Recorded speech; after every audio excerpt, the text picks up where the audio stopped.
আসসালামু আলাইকুম রহমতুল্লাহ।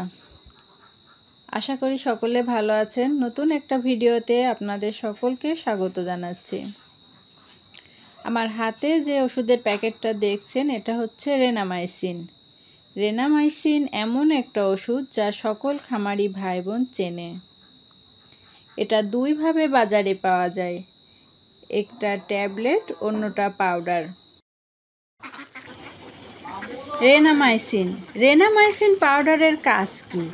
Renamycin powder ব্যাকটেরিয়াজনিত সকল সমস্যায় কাজ করে।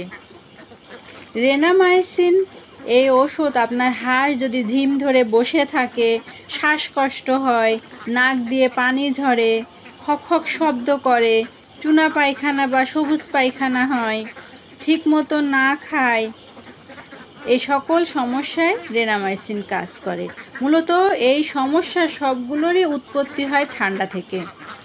চুনা পায়খানা শুরু হয় ঠান্ডার কারণে।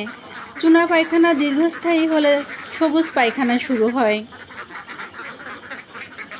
ঠান্ডা লাগলে ঝিম ধরে বসে থাকে, জ্বর আসে, নিউমোনিয়া হয়ে শ্বাসকষ্ট হয়, নাক দিয়ে পানি ঝরে, কাশি শুরু হয়। এই সকল অসুখের জন্য আপনারা রেনামাইসিন ব্যবহার করতে পারেন। রেনামাইসিন আসলে ফার্মে নিয়মিত ব্যবহার করতে হয়।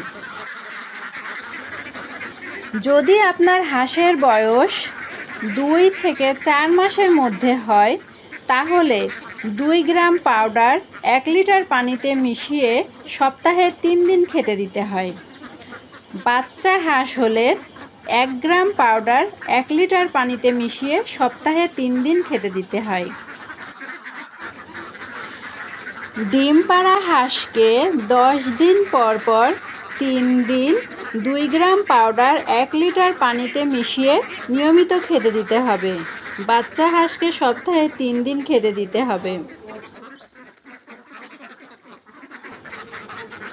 রেনামাইসিন পাউডার নিয়মিত হাঁস মুরগিকে খাওয়ালে রোগ প্রতিরোধ ক্ষমতা বৃদ্ধি করে, হাঁস মুরগি সুস্থ থাকে। ভিডিওটি ভালো লাগলে একটি লাইক দিবেন। আজ এই পর্যন্তই। আল্লাহ হাফেজ।